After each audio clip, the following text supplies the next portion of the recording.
to Miah. Tamaya, what made you decide to start It's a Natural Thing? I decided to start It's a Natural Thing. Basically, it was a group decision. Actually, it wasn't even my decision. We were actually having small meetup groups of various women inside of our homes, and we were growing in number. And we realized that we were going to have to get a bigger venue, and have a more comfortable space for more people. And so one of my friends who is not here today, but that day she said, "Why don't you start a Facebook group?" And I said, "I can't because people are mean." And everybody was like, "What do you mean? You can do this, this, and this." And I was like, okay, I'll start the group. So the very next day, I went on Facebook and started the group. That's how it started.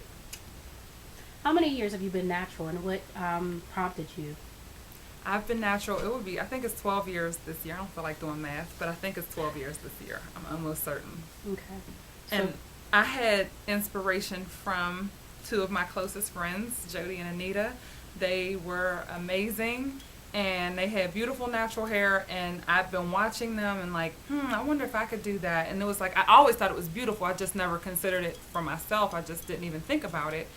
And I was reading, and I was in a space, and I was in graduate school, and it was just at this point where it was just like, I think I'm ready. And I knocked on their apartment door one day and had a nice conversation with Anita. And after that, I decided to go ahead, and I did my own chop in my bathroom. And it was like something out of a movie because Erykah Badu was playing in the background. It was, what song was it? It was from Mama's Gun.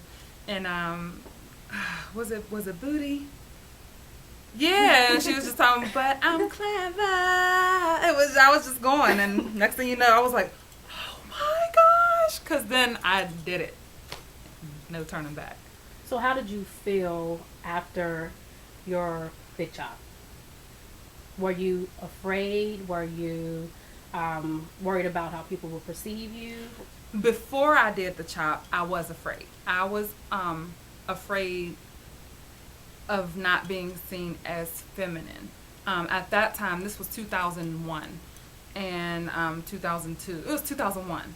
And there weren't a ton of women who were natural, and the ones who were, I didn't always see women who fit a certain aesthetic. Their aesthetic is theirs, and that's beautiful for them, but it wasn't something that I wanted for me. And I knew how I wanted it to be, but I just couldn't figure it out. And I was just nervous because I'm very, very tall, and people already kind of make you feel like you're not as feminine because you don't fit into the mold that women should be in. I'm over 6 feet tall, so it was like, will I still be beautiful? Will I still be this? Will I still be that? So by the time I did chop, I worked all that out in my head, and I just did it, and it was just like, oh my goodness, I can't believe I just did this. Okay, now what? Because I didn't know what to do. So it was the journey on, okay, I gotta go to school tomorrow, and my aunt's bridal shower is Saturday, so I need to figure something out quick. So I did.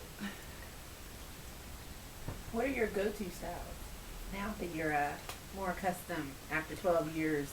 I initially learned to two-strand twist, and I used to use Live brown gel until I got caught in the rain and the brown gel stained my white shirt.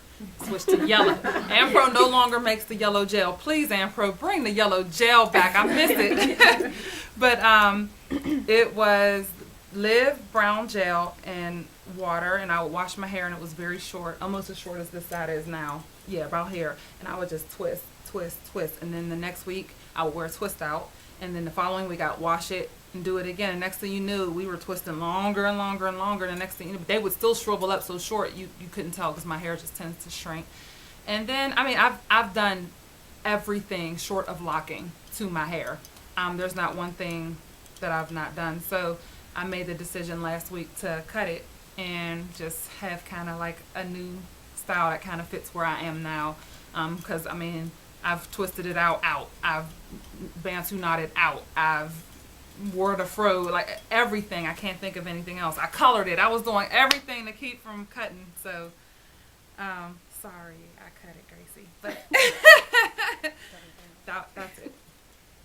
Okay, I have a question for you. Sure. In terms of dating, how exactly have you navigated those waters since being natural when you first started to now? I've not actually dated a ton, but the relationships I have been in, let me think. I was just so comfortable in who I was that it just wasn't even something I even really thought about, because it was like you already know what you're getting when you get with me. And actually, during the middle of my last relationship was the kind of the birth of It's a Natural Thing, and it almost was, if going through that process and getting everything started was a little bit consuming, and I could almost feel a shift, because it went from, well, you look so beautiful with that hairstyle, which was the do, and I have the YouTube tutorial on the do, so some of you all are familiar with that. But it almost became like, that's so pretty, to, oh, are you going to press it every once in a while? It was almost like a subconscious shift, and like, or is she going so gung-ho that she'll never ever do this again or do that again? And it's just like, well, actually, at the point my life is right now, I'm also very active. I just don't have time to press. I love a look of a pretty press. It's great, but it just doesn't work for my lifestyle. So as of now, I am single. Not sure if I'm available yet, but I'm single. So, and I'm as in not dating, because if you're not married, you're single. But that's just something, as I approach that area again, they already know what they're getting, honey. And I'm like a spokesgirl, so I have to represent no matter what. So they have to be ready. They have to love me exactly how I am, and exactly, I'm a reflection of him. So what would it be for me to be with someone who couldn't appreciate his own reflection in the female form? Right. There's one for you. That was strong. That was strong. It was strong, sis. That was strong. That was strong. So, what are your go-to products? Okay, so I went back to school to get my license in cosmetology. I was doing something else. I was a social worker, and I was doing that, and I was doing nails part-time still. I did nails since college, and when I went natural, it was live in jail, and then I found Carol's Daughter, and I used Carol's Daughter from that point up until about a year ago. When I left my job to go back to school full time so I could get done, and the next thing you know, my budget shifted, so I had to shift the way I spent my money, and also I was diagnosed with PCOS, and it changed the texture of my hair, and a lot of the natural oils weren't working the same. So I had a suggestion to just go back to just using grease again, and I did, and my hair has thanked me for it. So I use leave-in. Lanolin oil is one of my new favorite found oils, and grease.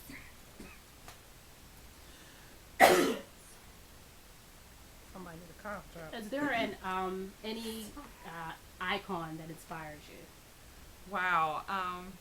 besides me? Give us your top 5 if you had 5. Oh my Top goodness.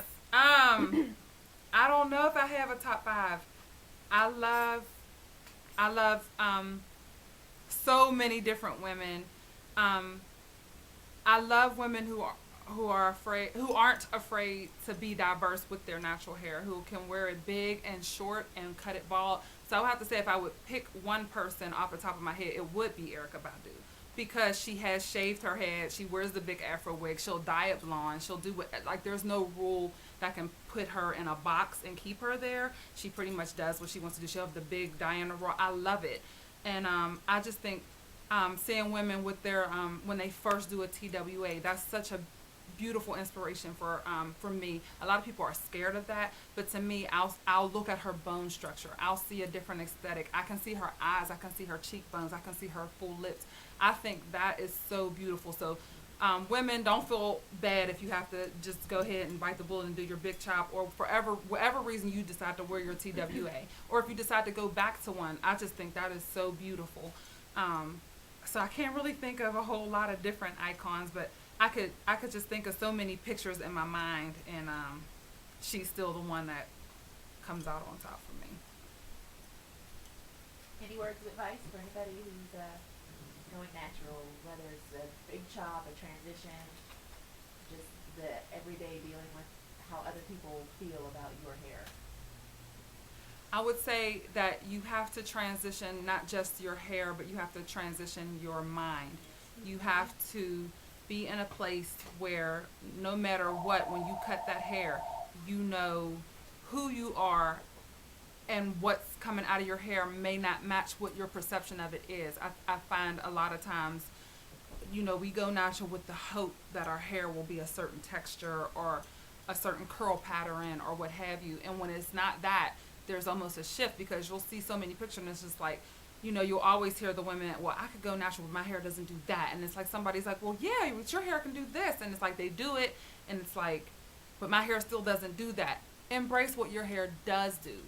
You can't change genetically what your hair is. And even, different things can cause your hair to shift. Hormones, different hormonal issues, and medications and endocrine disorders, having babies, everything like that can change your hair. Going under surgery, anything, cancer, your nutrition, everything can do that. And I have a next door neighbor right now. She's a style icon for me. She rocked a big, beautiful afro for years, and she got diagnosed with breast cancer, and all of her hair is gone right now. And right now she's home from the hospital. She was in the hospital for months, and right now she has just a little peach fuzz. And for me, Miss Tammy, I love you. She is my style inspiration. So she's who I think of when I